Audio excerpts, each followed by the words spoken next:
بسم اللہ الرحمن الرحیم الصلاۃ والسلام علیک یا رسول اللہ۔ اگر کوئی شخص بھول کر کھا لے یا پی لے، اس صورت میں روزہ فاسد نہیں ہوتا، یعنی اس کا روزہ نہیں ٹوٹے گا۔ بھولنے سے یہاں مراد یہ ہے کہ جب وہ کھا رہا ہے یا پی رہا ہے اس وقت اسے روزہ یاد نہ ہو۔ مذکورہ مسئلہ حدیث سے ثابت ہے اور فقہ کی کتابوں سے بھی ثابت ہے۔ اس حوالے سے آپ کے سامنے میں شواہد اور براہین پیش کرتا ہوں۔ ایک حدیث مبارکہ ہے بخاری شریف کے اندر، حدیث نمبر ہے 1933، اور جس کے راوی حضرت سیدنا ابو ہریرہ رضی اللہ تعالی عنہ کی ذات ببرکت ہے۔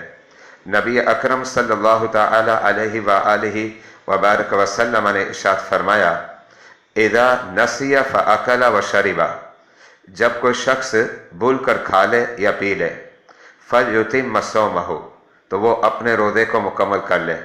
اس کا مطلب کیا ہوا؟ روزہ نہیں ٹوٹا، مکمل کر لے۔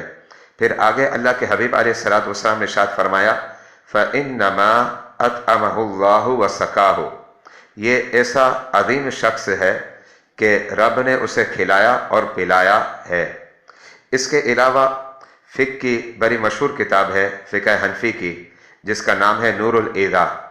اس کے اندر انہوں نے ایک عنوان قائم کیا، ما لا یفسد الصوم، یعنی ان چیزوں کا بیان جن کے ذریعے روزہ نہیں ٹوٹتا۔ وہاں انہوں نے ایک صورت یہ لکھی، لو اکل او شرب او جامع ناسیا، اگر کوئی شخص کھا لے یا پی لے یا جمع کر بیٹھے بھول کر، تو اس کا مطلب یہ ہے کہ اس کا روزہ نہیں ٹوٹتا۔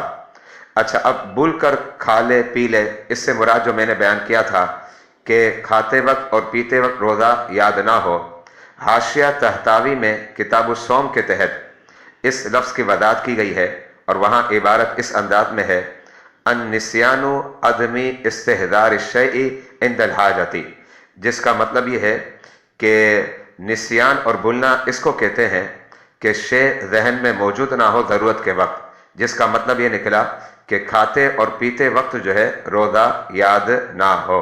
واللہ اعلم بالصواب۔